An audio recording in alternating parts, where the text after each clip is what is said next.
The year was 1873, and the town of Redwater had the kind of silence that never lasted long. Folks there believed in God, grit, and gossip, especially when all three came wrapped in a woman's scream, piercing the early morning chill like a blade. That morning, a storm had rolled in from the north, boiling over the mountain ridges with a fury no one invited. Thunder cracked, as though the heavens themselves had grown impatient. Rain lashed the dirt streets, turning them to muck.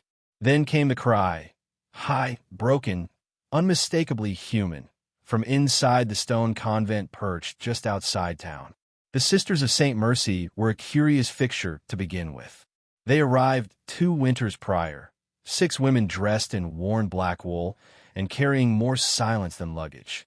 Father Marin swore they'd come from overseas, Spain or somewhere like it, sent to tend to the poor and teach orphan girls scripture and stitching. But Redwater wasn't a place for holiness. It was a town of miners, gamblers, and men who only tipped their hats when they wanted something. And so, when that scream echoed through the valley, nobody thought of prayers. They thought of scandal. Sheriff Eli Harper had been nursing his second whiskey when the news reached him.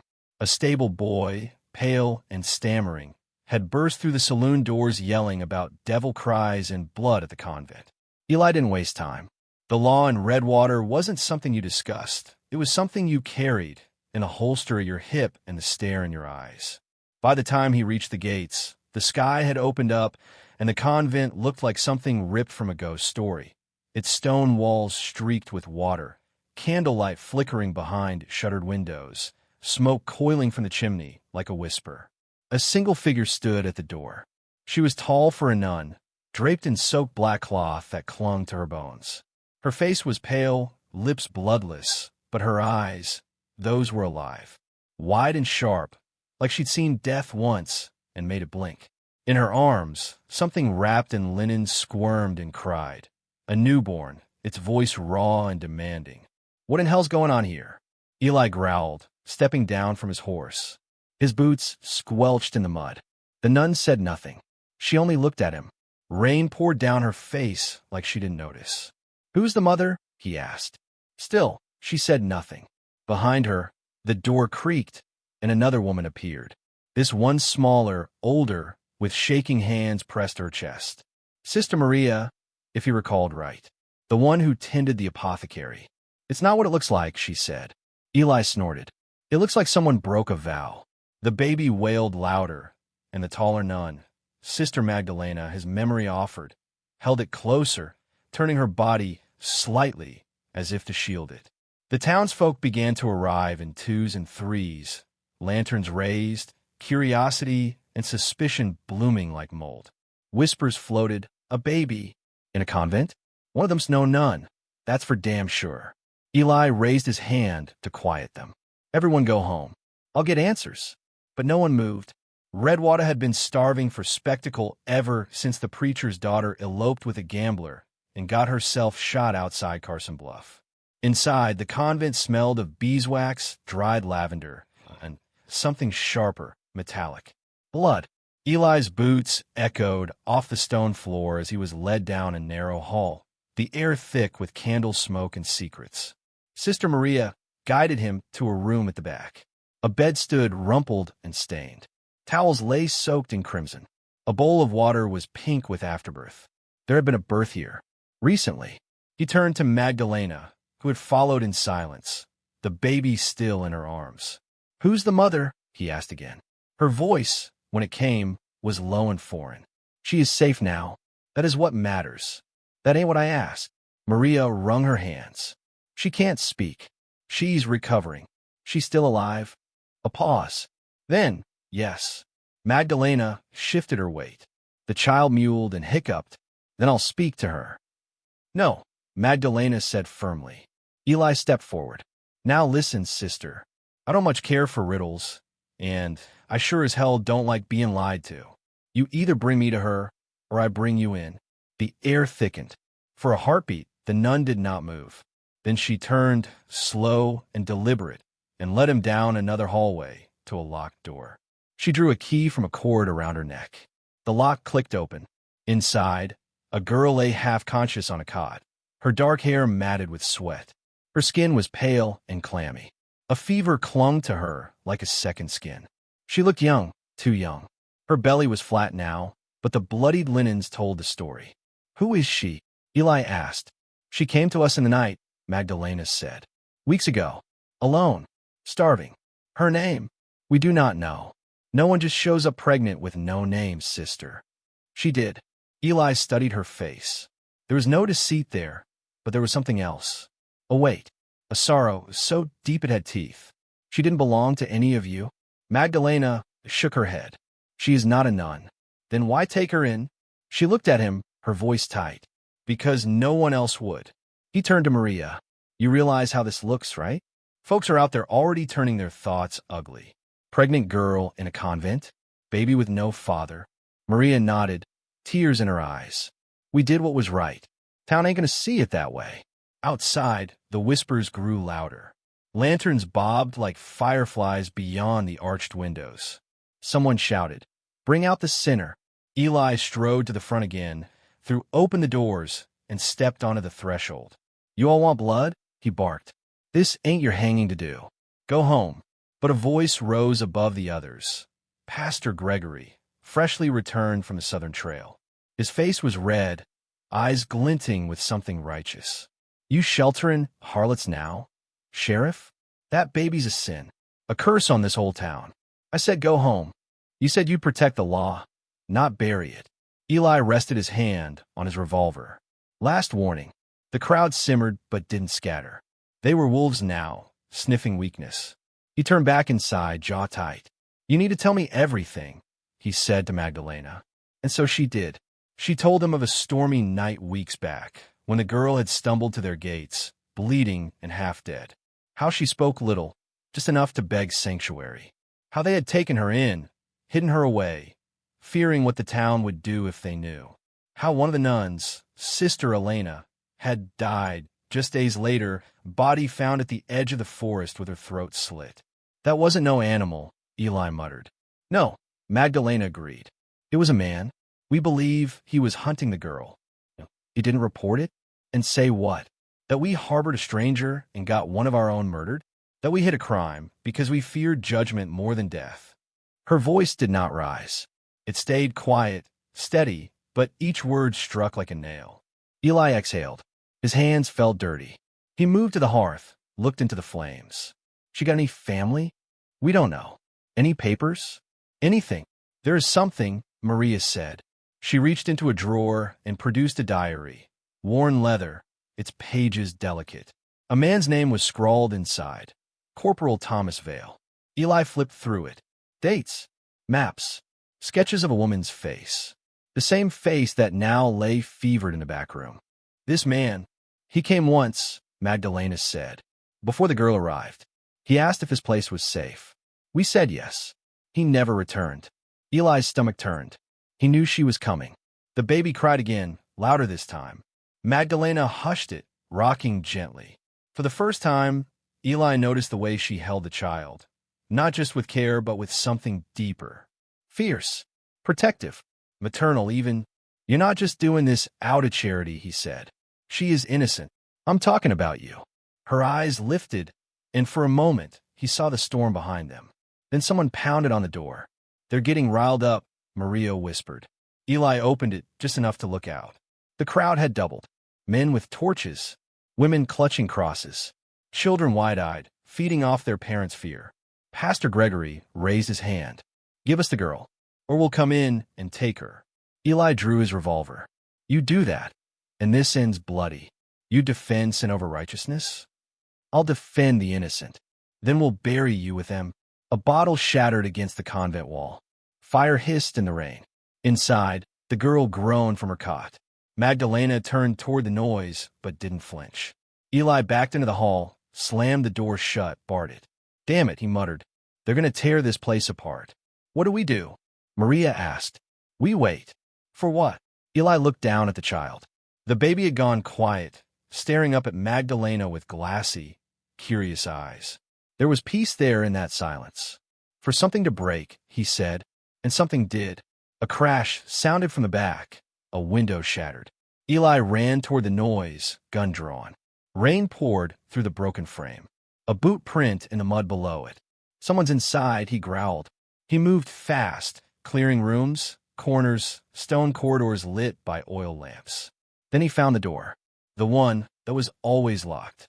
A rusted handle, scratches around the edges. A keyhole older than the war. He turned to Magdalena. "What's in there?" Her voice was quiet. "The truth." He kicked it in. The door splintered open. And what lay beyond made his blood run cold. Because not all secrets die in the dark. Some wait for the right storm to rise again. The door creaked open under Eli's boot, splintered wood groaning like a dying tree. The corridor beyond was colder than the rest of the convent, lined with stone and shadow, the air thick with dust and something else. Age, maybe, or secrets, rotting quietly behind the veil of prayer. A single lamp flickered to life. Sister Magdalena held it high, her face carved from stone.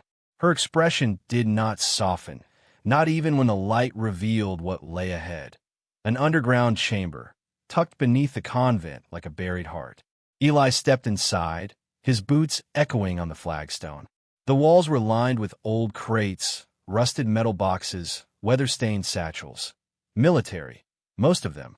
A row of oilcloth bundles sat stacked on a table, and when Magdalena pulled one open, Eli's jaw tightened.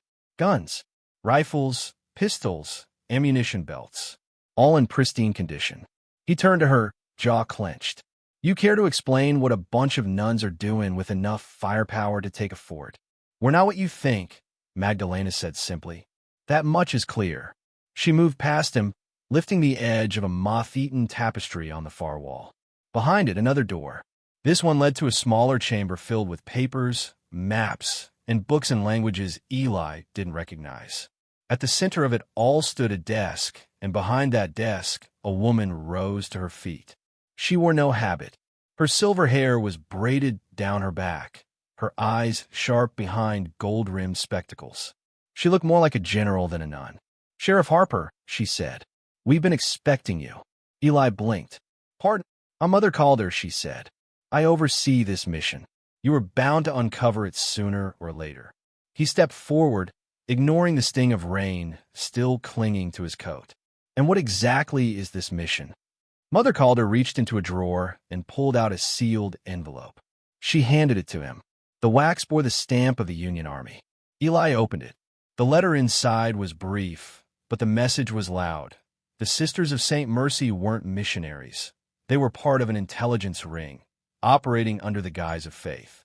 Their convent served as a listening post, a courier hub, and, when necessary, a sanctuary for fugitives, informants, and victims of wartime atrocities. The Civil War might have ended 8 years ago, but some wounds didn't close with treaties. Eli stared at the letter, then at the old woman. "You're telling me you're spies?" "Not anymore," she replied. "Now we're protectors." "Of who?" Magdalena stepped forward. "Of her." Her voice trembled just slightly. Eli folded the letter. "The girl." Mother Calder nodded. "Her name is Alina Vale, daughter of Corporal Thomas Vale. Her father uncovered a plot. Smugglers, slavers, and soldiers turning profit off the borderlands. He tried to stop it. He died for it." Eli's pulse ticked up. "And she's the loose end. They want her dead because she knows their faces." "Ow!" She saw them kill her father. He ran a hand through his damp hair. The pieces were coming together like bones in a shallow grave. And the baby? Magdalena's eyes softened. Vale wasn't her father, but he was her protector. The man who fathered her child was one of the soldiers Vale was investigating. And he forced himself on her, Eli said, his voice like gravel. Magdalena didn't need to answer. Her silence was enough. "She ran," Calder added. "We took her in. We promised Thomas we would." Eli turned away, chest tight. Outside, thunder rumbled again. The storm had not passed. "Then why keep it from me?" he asked. "Because we couldn't trust you," Calder said plainly. Eli turned, eyes narrowing. "I enforce the law." "No," she said. "You enforce order. And sometimes the two are not the same."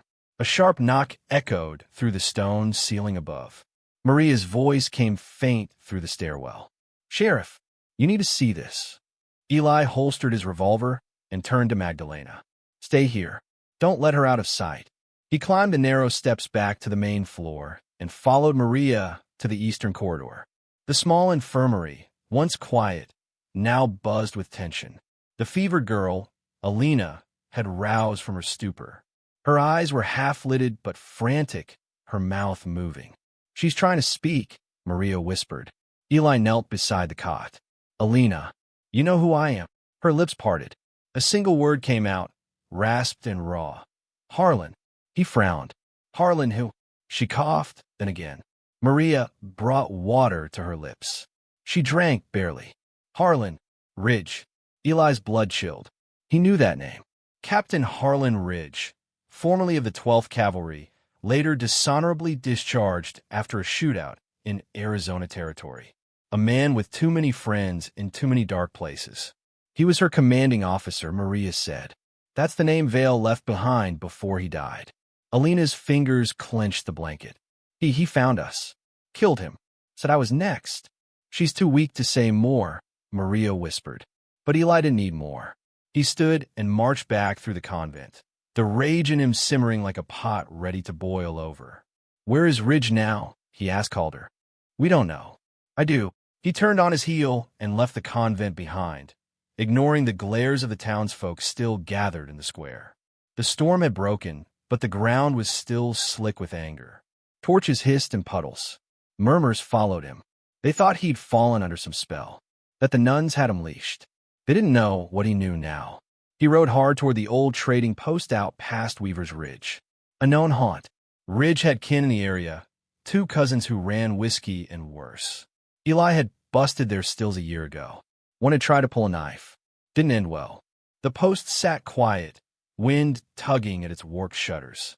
Eli dismounted, drew his Colt, and stepped through the broken door. Inside, the stench of tobacco and sweat hit him like a wall. A man sat behind the counter, Sam Ridge, big, bearded, with a twisted grin. Well, he said. The holy man returns. Where's Harlan? Don't know no Harlan. Eli didn't waste time. He slammed Sam's head into the counter once hard. The man groaned, slumping. You'll remember soon. Another figure moved from the shadows, knife drawn. Eli fired once, a clean shot. The man dropped, groaning, blood seeping from his thigh. Last chance, Eli said, stepping over him. Where is he? Gone south, Sam muttered. Heading for Carson Bluff. Got a wagon. Said he was taking a prize. Eli's gut turned to ice. He wasn't running. He was coming back. Alina was never meant to survive. The baby, even less. Ridge was cleaning house, wiping every trace of his crime from the earth. Eli left the post, saddle already slick with rain. By the time he returned to the convent, the crowd had grown restless again. But he didn't stop. He stormed through the front, boots thudding on stone. He's coming, he said. Tonight or tomorrow. Magdalena's hand tightened on the child. We need to move her. No, we stand our ground. He has men. So do I. He turned to Calder. We ready your weapons. We bar the doors. If Ridge wants her, he can try. The convent transformed in hours. Crates were opened. Rifles cleaned. Ammunition counted. The sisters, no longer merely pious women, but hardened veterans of a war fought in whispers, took positions. By nightfall, the baby slept in a cradle beside Alina's cot. Magdalena sat close, rifle resting across her lap. Eli patrolled the halls, tension alive in every breath. They came just past midnight. 6 men on horseback, faces wrapped in cloth, rifles slung low. Eli watched from the bell tower, heart steady. He fired first, one warning shot into the air. Ride off, he called. This is your last chance. A voice answered, cruel and mocking. You can't protect her forever, Sheriff. I don't need forever, Eli said. Just long enough to bury you. The firefight was short and vicious. Gunfire cracked through the valley, muzzle flashes lighting the storm-stained night. 2 men fell in the first volley. One got to the front gate, but was dropped by Sister Magdalene's shot, clean through the chest. Then, Ridge himself. He kicked in the side door, stormed the infirmary, rifle raised. Alina screamed. Eli burst in just as Ridge leveled the gun at the child. Drop it, Eli growled. Ridge turned, teeth bared. You don't get it, do you? That baby, she's proof. She talks, I hang. She won't talk, Eli said. But I will. Ridge fired. Eli dove. The bullet grazed his shoulder. He hit the floor, rolled, fired back, once, twice. Ridge collapsed against the stone wall, blood spreading fast. The baby cried. Eli crawled to her, cradled her in one arm, his own blood soaking into the swaddling. It's over, he whispered. Magdalena knelt beside him, tears in her eyes. Alina, from her cot, managed a breath. Is he dead? Eli said. Mother Calder entered last, silent. She looked down at Ridge's body, then at Alina. You survived, she said. Alina closed her eyes. We did. Eli sat there for a long while, child in his arms, the convent silent once more. And outside, the first rays of dawn broke over Redwater. A new day, and maybe, just maybe, a new beginning. The sun rose pale and reluctant over Redwater, casting long shadows over blood-stained soil. Smoke still curled from bullet-pocked walls, and the scent of gunpowder clung to the convent like a veil. The Sisters of St. Mercy moved like ghosts through the aftermath, cleaning wounds, burying the dead, offering prayers for both the fallen and the forsaken. But there was no peace, not yet. Eli Harper stood at the gates, arm in a sling, his coat stiff with dried blood. His jaw was set, eyes sharp as a blade. He had faced death, killed to protect a girl and a child who were never meant to survive. But now came the harder part, the reckoning. The town wanted answers. Word had spread like wildfire that the sheriff had taken up arms with the nuns, that he'd sheltered a girl accused of sin and deception, that he'd spilled blood for a cause no one yet understood. And now, the council had summoned him, not to thank him, but to question his loyalty. Inside the chapel, Alina sat beside her child, the infant nestled quiet against her breast. Her cheeks were pale, her body weakened by fever and fear, but her eyes held the storm. Magdalena knelt nearby, rosary beads clutched in one hand, a revolver in the other. She prayed and watched in equal measure. You don't have to go, Magdalena said quietly. Eli buckled his gun belt, jaw tightening. If I don't stand up for what happened here, who will? They'll twist it. They'll call her a liar. Then I'll tell the truth louder. He looked to Alina. She met his gaze with quiet resolve. I won't hide anymore, she whispered. Not if it means someone else like me ends up alone. He nodded once, then turned to leave. The council convened in the town hall, a squat brick building that had once been a saloon before decency found its way west.